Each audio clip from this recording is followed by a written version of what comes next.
સુરત જિલ્લા વકીલ મંડળની ચૂંટણીમાં નવી કોર્ટ બિલ્ડિંગ અને 30% મહિલા અનામત જેવા મુદ્દાઓને લઈને જોરદાર પ્રચાર જોવા મળ્યો હતો। આજે કોર્ટ પરિસરમાં દલીલોની જગ્યાએ ચૂંટણીના સ્લોગન અને દાવપેચ ગુંજ્યા હતા।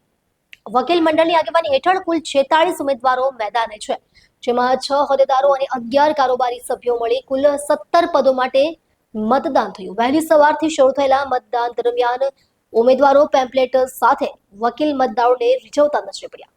સુરત જિલ્લા વકીલ મંડળની ચૂંટણી યોજાઈ। નવી કોર્ટ બિલ્ડિંગ અને 30% મહિલા અનામતના એજન્ડા સાથે જંગ જામ્યો છે। ઉમેદવારોનું વકીલ મતદારોને રીઝવવા માટે એડી ચોટીનું જોર। સુરત કોર્ટ પરિસરમાં આજે વકીલોની દલીલોને બદલે ચૂંટણીના સ્લોગન અને જીતવા માટેના દાવપેચ જોવા મળ્યા હતા।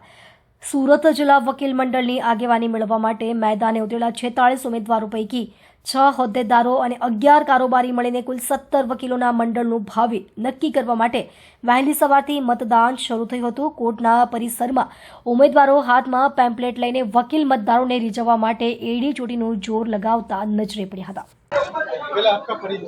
मैं केपी असरावाला सूरत जिला वकील मंडल का मुख्य चुनावी अधिकारी हूँ। जो आज सूरत जिला वकील मंडल की इलेक्शन प्रमुख, उप प्रमुख, एलआर, सहमंत्री, मंत्री और 11 कारोबारी सभ्य के इलेक्शन सुबह 8:30 बजे शुरू हुआ है।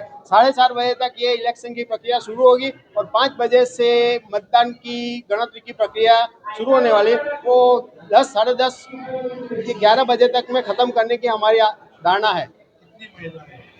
कुल वोटर सूरत जिला वकील मंडल में कुल वोटर 6,433, उसमें से 1,800 जितनी महिला वोटर है।